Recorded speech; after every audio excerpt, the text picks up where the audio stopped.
আসসালামু আলাইকুম। আজকে খুব সিম্পলি একটা রেসিপি আপনাদের সাথে শেয়ার করতে যাচ্ছি। সেটি হচ্ছে গিয়ে অনেক সময় দেখা যায় রাতে আমাদের খাবারের পরে ভাত থেকে যেতে পারে।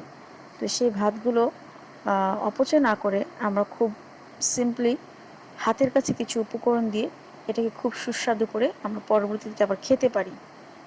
তাহলে চলুন দেখে আসি এটা কিভাবে আমরা খুব ইজিলি তৈরি করতে পারবো। এখানে আমি কিছু ভাত নিয়েছি, যেটা আমার গত রাতে মানে আমি যে রাতে খেয়েছিলাম সেখান থেকে কিছু ভাত থেকে গিয়েছিল, ওই ভাতটাই আমি নিয়েছি। আর সাথে এখানে হচ্ছে আমি একটা কড়াই গরম করে তাতে তেল দিয়ে দিলাম। তেলটা গরম হলে এখানে আমি একটা ডিম দিয়ে দিয়েছি। এই ডিমটাকে অবশ্য আমাকে একটু ঝুরি করে নিতে হবে, মানে ডিমটাকে একদম খুরচুন দিয়ে নেড়ে চেড়ে একদম ঝুরি করে নিতে হবে। জাস্ট হালকা যখন ভাজা হয়ে যাবে এই এরকম করে ঝুরি করে নিয়েছি আমি। নেওয়ার পরে যে আমি উঠিয়ে নিচ্ছি। আসলে অনেক সময় দেখা যায় একই খাবার খেতে অনেক সময় ভালো লাগে না, তো সেক্ষেত্রে আমরা সকালে চাইলে আমরা এই খাবারটা খেতে পারি, ভালো লাগবে।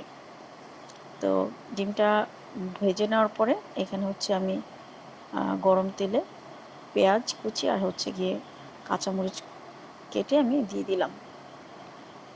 এখানে কাঁচামরিচ এবং পেঁয়াজটা খুব ভালো করে ভেজে নিতে হবে।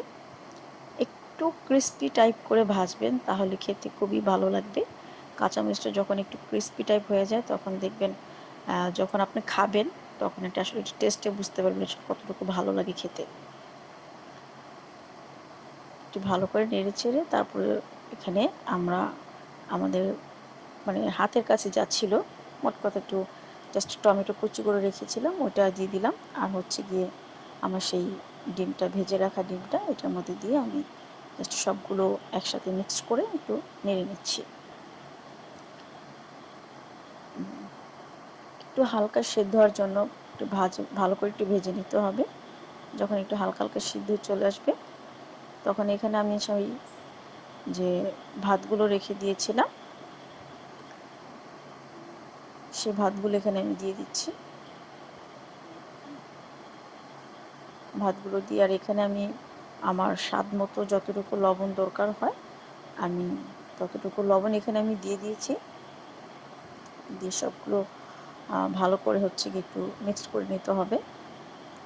মিক্সড করে নেওয়ার পরে যে দেখেন কেমন ঝুরি ঝুরি হয়েছে, এটা খেতে খুবই ভালো লাগে। আপনারা চাইলে এই রেসিপিটি আপনার ইচ্ছা করলে কেউ ভর্তা দিয়ে খেতে পারেন, মাংস তরকারি দিয়ে খেতে পারেন, অথবা কেউ এভাবেও খেতে পারেন, শুধুও খেতে পারেন।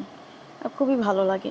অনেক সময় আমাদের এক খাবার খেতে খেতে অনেক সময় ভালো লাগে না, তো আপনারা চাইলে এই রেসিপিটি আপনারা ইচ্ছে করলে সকালে খেতে পারেন। আসসালামু আলাইকুম, আল্লাহ হাফিজ। সবাই আমার জন্য দোয়া করবেন।